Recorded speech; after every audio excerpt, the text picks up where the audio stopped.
This year marks 45 years since the partnership between the European Union and the Association of Southeast Asian Nations began.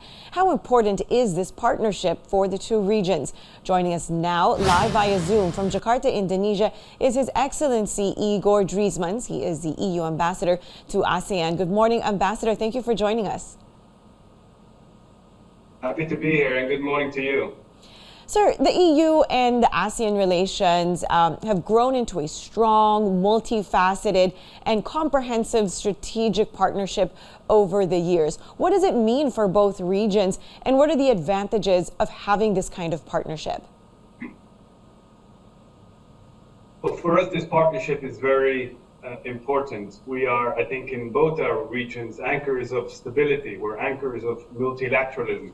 We're anchors of a rules-based international order. And it's exactly that rules-based international order which is under pressure today. You showed images of Taiwan, there's the South China Sea, there's Ukraine, there's even the situation in Myanmar. So we, as regional organizations, have the responsibility to push for that rules-based international order. So that's exactly what we've been doing, and I think that's why the relationship has been so important and is still so relevant today. Indeed. So, Ambassador, could you tell us what are the focus or target areas of cooperation between the EU and ASEAN? We understand that there have been numerous dialogues over the years among EU and ASEAN leaders on various issues like the environment, the economy, and health. That's right. Actually, we have, as you said, a very multifaceted partnership. We have over 20 different dialogues, from high-speed computing to human rights to biodiversity to regional integration.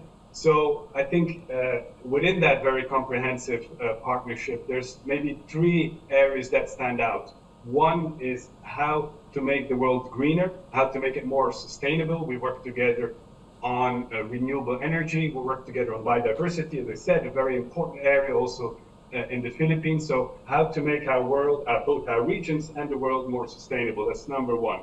Number two is, of course, our economic partnership. We're each other's third trading partner.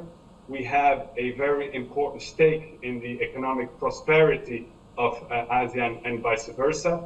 ASEAN has a growing middle class, which will double by 2040. Very important for our companies. So we're going to deepen that further. That's the second area. And the third area is security.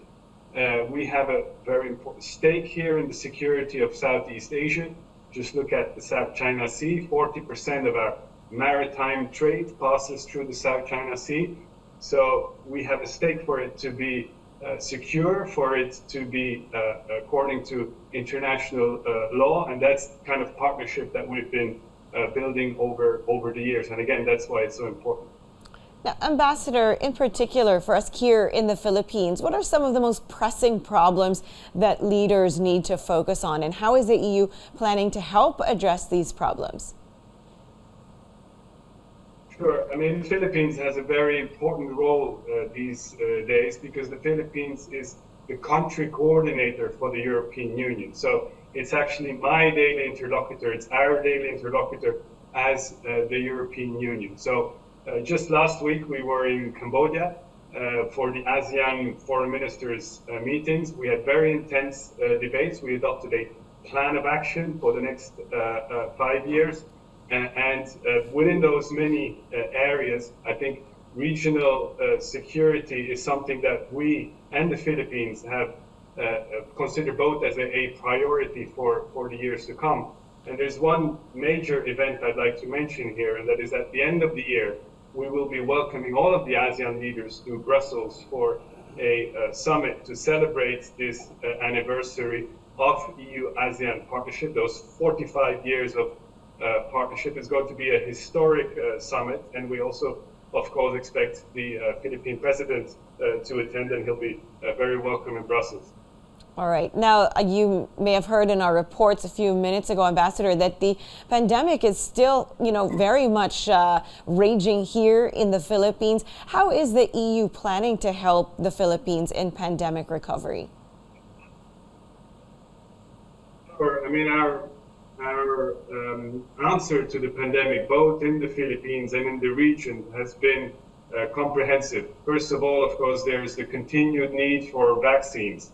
We've been the number one contributor of free and safe vaccines in the world through COVAX, the multilateral body, but also bilaterally, and we will continue to do so. But of course, secondly, we need to build sustainable health systems that can cope with this pandemic, and I'm afraid to say future pandemics to come. So we need to work together on that. And at the start of the pandemic 2 years ago, we announced a program of 800 million euro across the region, consisting of different programs to do exactly that. And the third issue we need to do is to work on the economic recovery. Again, very important for both of us.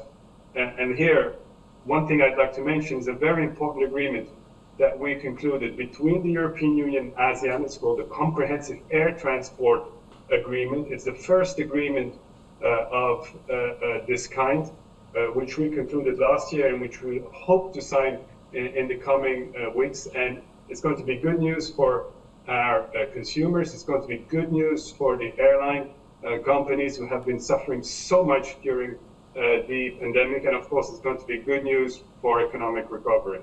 All right, sir, thank you so much for joining us. We appreciate it. That was EU Ambassador to ASEAN, Igor Driesmans.